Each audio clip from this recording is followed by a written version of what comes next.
Okay, Deuteronomy chapter 33. Oh, we're so close. Just a couple more chapters to the end of this book. So this is where Moses is blessing Israel. And this actually ties in really nice to, I believe it's Genesis 49. I think it's Genesis 49, when Jacob blesses his 12 sons. He gives them what we would call today, in a way, a patriarchal blessing back there in Genesis. And now Moses is giving them a blessing that kind of connects to that and works with what they were told back then, basically. In fact, if you compare these two chapters, you'll find out that their Deuteronomy tells us there was a little bit more to some of those blessings than what we got in Genesis. So Moses blesses the tribes of Israel. Levi is blessed to teach the Lord's judgments and his law. Joseph is blessed above all. That's the tribe of Joseph. Okay, remember, Ephraim and Manasseh are his sons.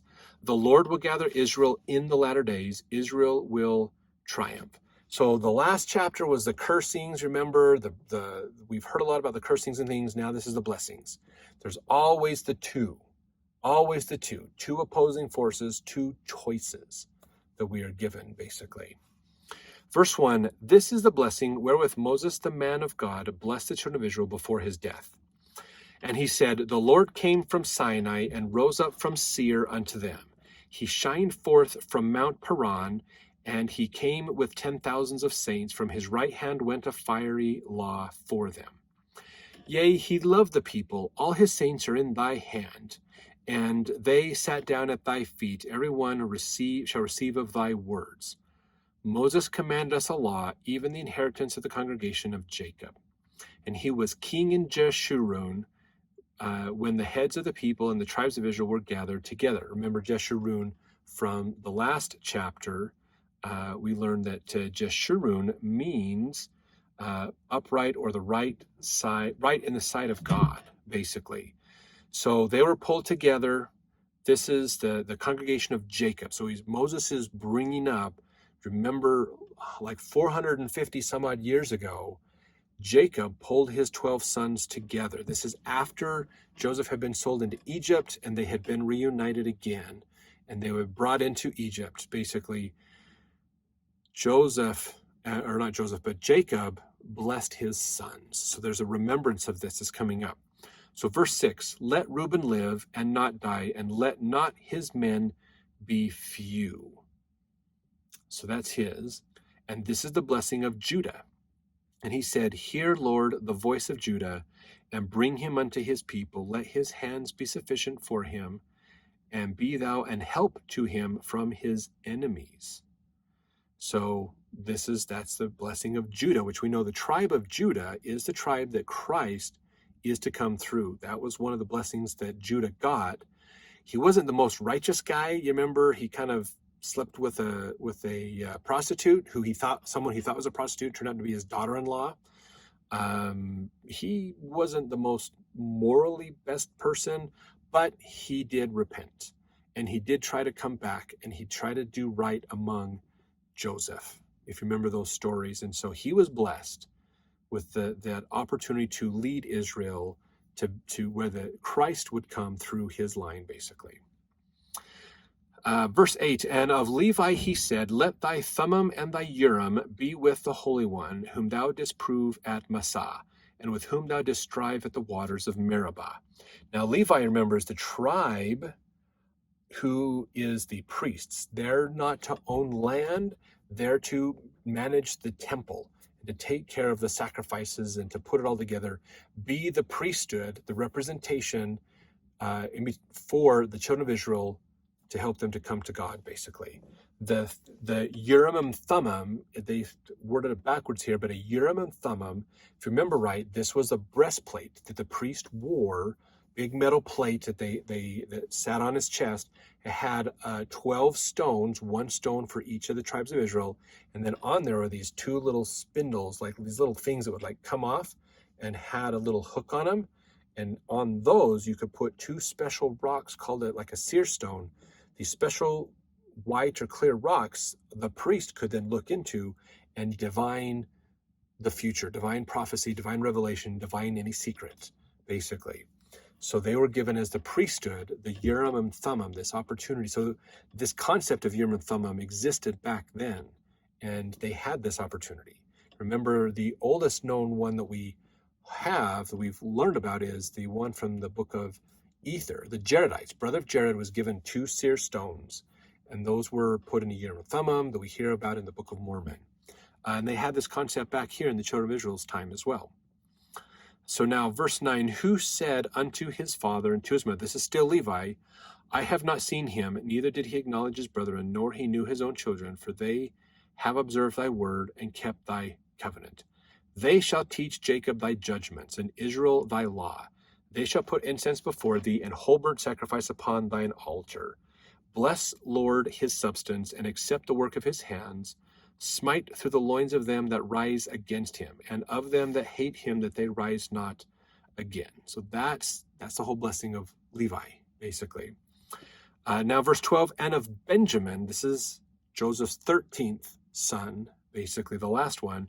He said, the beloved of the Lord shall dwell in safety by him, and the Lord shall cover him all the day long, and he shall dwell between his shoulders. So Benjamin is protected. Benjamin gets protection. Now, Benjamin is one of practically the only tribe that stayed with Judah in Jerusalem after the destructions during the conquest, the problem, with Assyria and those kinds of things. So Judah and Benjamin kind of come together, basically. But the people that are of Benjamin, they're blessed with safety. Verse 13, and Joseph, he said, blessed of the Lord be his land, for the precious things of heaven, for the dew and for the deep that coucheth beneath, and for the precious fruits brought forth by the sun, and for the precious things put forth by the moon, and for the chief things of the ancient mountains, and for the precious things of the lasting hills, and for the precious things of the earth, and fullness thereof, and for the good will of him that dwell in the bush. Let the blessing come upon the head of Joseph, and upon the top of the head of him that was separated from his brethren.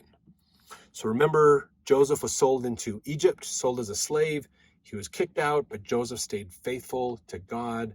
He gained favor with Pharaoh, helped him to 7 years of famine, 7 years of plenty, became second in command in Egypt for a while there, and then kind of became, because he was the righteous one out of the bunch, he ended up mainly with the birthright. And if you look at it, if you look at Jacob and the 4 women he were his wives, the one woman he wanted, Rachel, Joseph was her firstborn son.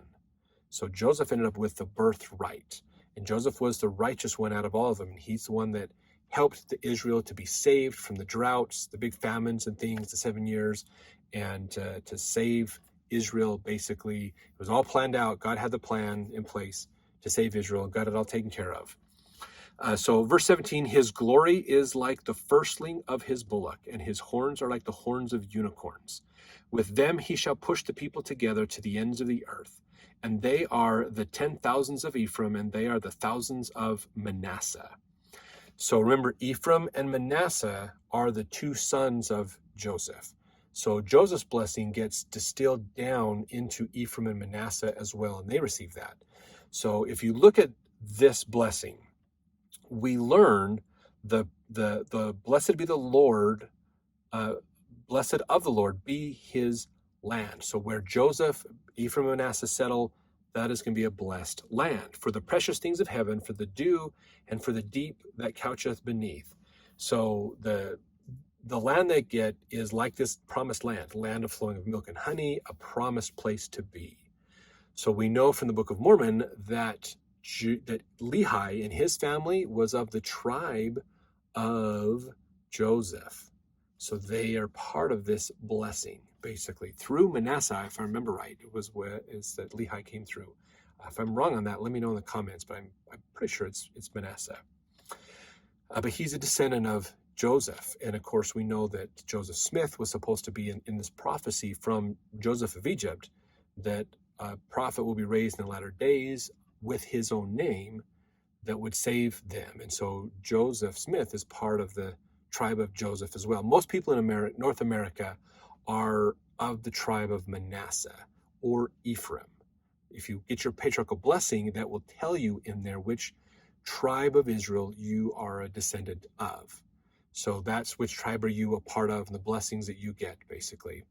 So everybody has one that's there. So a lot of this came from European influence and coming over to our over here, as well as a lot of the Native American influence and things was also the tribe. So the kind of Ephraim Manasseh kind of came together and did more here.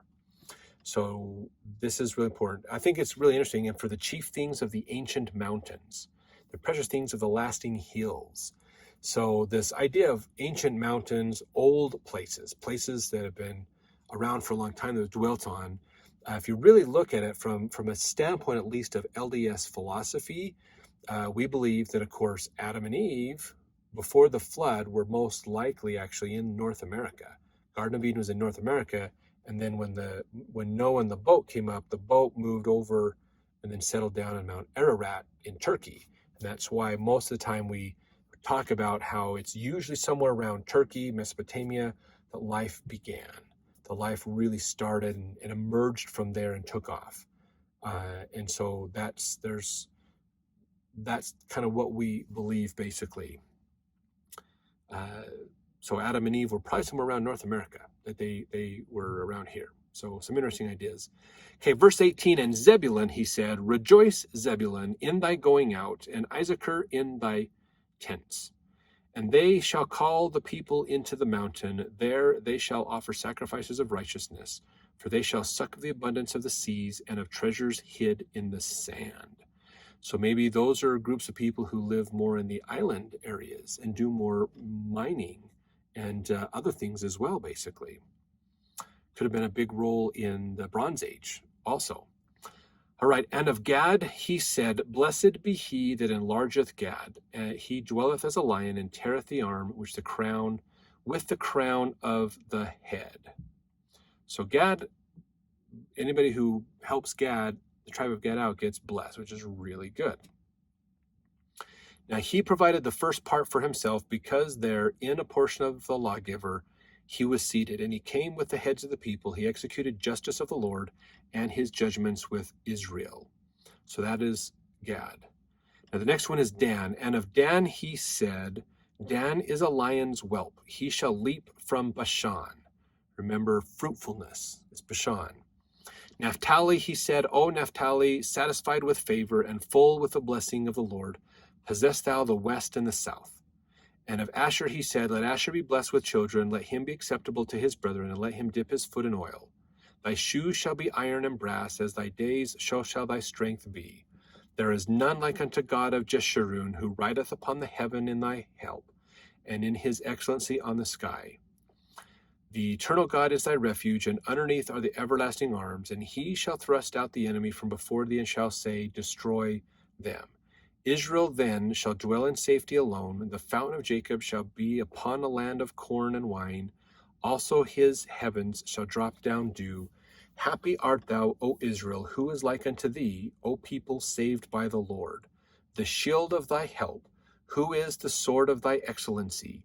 And thine enemies shall be found liars unto thee, and thou shalt tread upon their high places. So reviewing these blessings that were given, Moses is continuing on. Guys, you're greatly blessed. God is prospering you. He's blessing you. Keep the commandments and he'll keep blessing you. Come on, people. So very, very important. So let's get into chapter 34, when we actually, oh my gosh, the trek, the next phase begins into the promised land. So we'll see you then.